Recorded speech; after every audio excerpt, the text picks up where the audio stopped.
be showing you the recipe for black-eyed beans. I have soaked these black-eyed beans overnight. They were like 1 cup and now they've become more than 1 cup. We cleaned it, picked it. So now in this pressure cooker, I'm culling it quick because I'm making it in the pressure cooker. I will need some ginger. This is like 2 inches of ginger. I will need around 4 to 5 cloves of garlic. I have some half cup dry onion here, or dry coconut here, and 2 red chilies, or green chilies, sorry, and some coriander leaf. And also I have roughly chopped 1 whole onion. So I've taken the pressure cooker here. It's on, the gas is on. Now let me fry this onion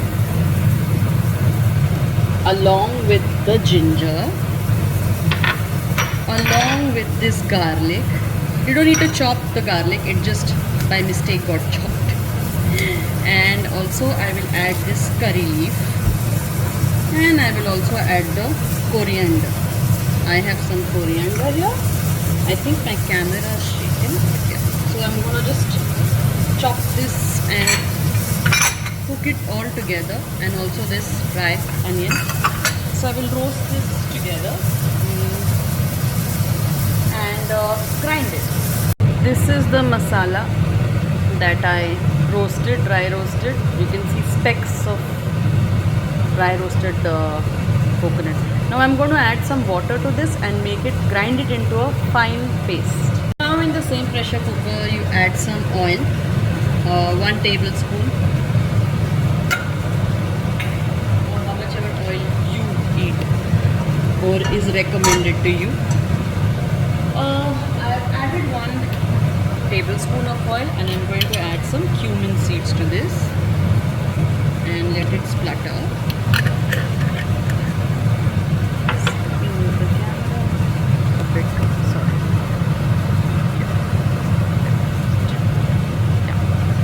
So now let the cumin seeds splutter.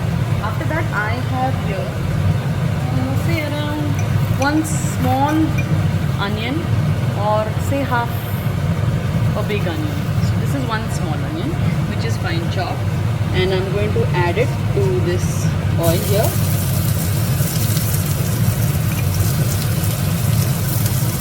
And I'm going to give it a nice mix.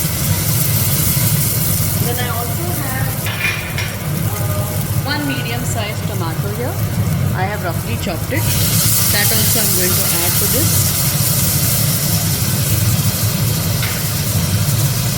Give it a nice mix. You can see that now, as you can see, the tomatoes become nice and soft.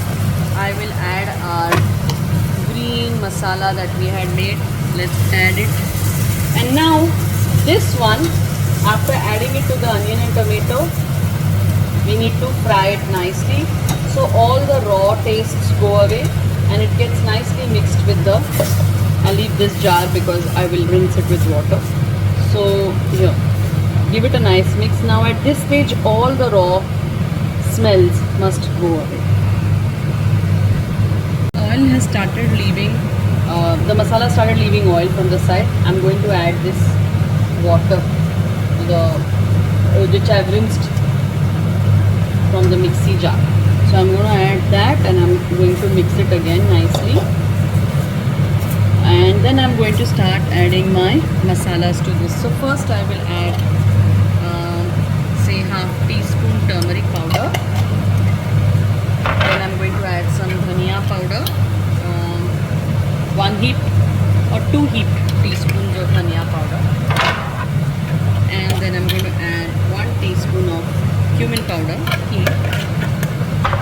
I'm going to add some red chili powder, again 1 teaspoon, as much as you can tolerate spice.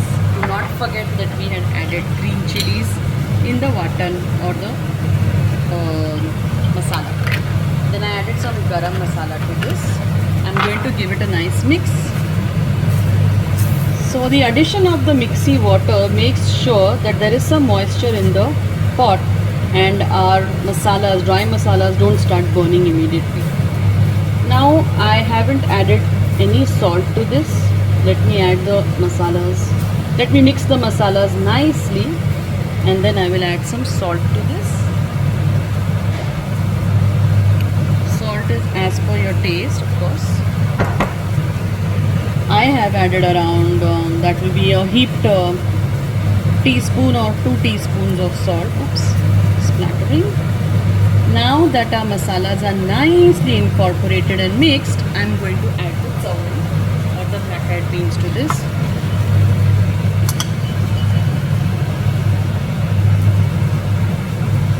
Then I will give this a nice stir. Like so. Then I will add some water. I am going to make this into a dry usal, right? So I'm not going to add too much water to this, but I will add just enough to kind of cook the black-eyed beans. So say around 1.5 cup.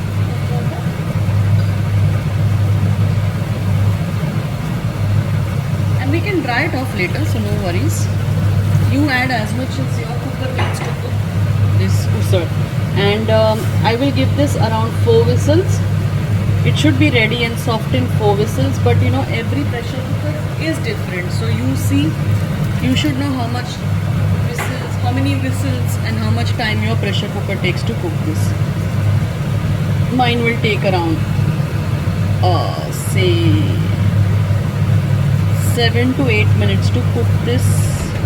No, it will take around 12 minutes to cook this and 4 whistles. So that's it. Now I'm going to put the pressure on. The pressure cooker is on, and first few whistles, or first 2 whistles maybe on slow gas, so that the beans cook nicely, and then the last 2 or 3 whistles, how many ever your pressure cooker needs, should be on medium high flame. Okay, so I shall show you once everything is ready. I've released the pressure cooker. I've released the pressure, opened the cooker, and you see there's this much water. And let's check if our matki is cooked. Let's see. Let's take it out. Oops. Okay. Yeah, it gets smashed and mashed into 2. So it's cooked, but I don't need it this liquidy. So I am going to boil off the liquid, the water, and then I'm going to add coriander leaf to garnish. Check for salt and adjust accordingly. So yeah, let this water boil off.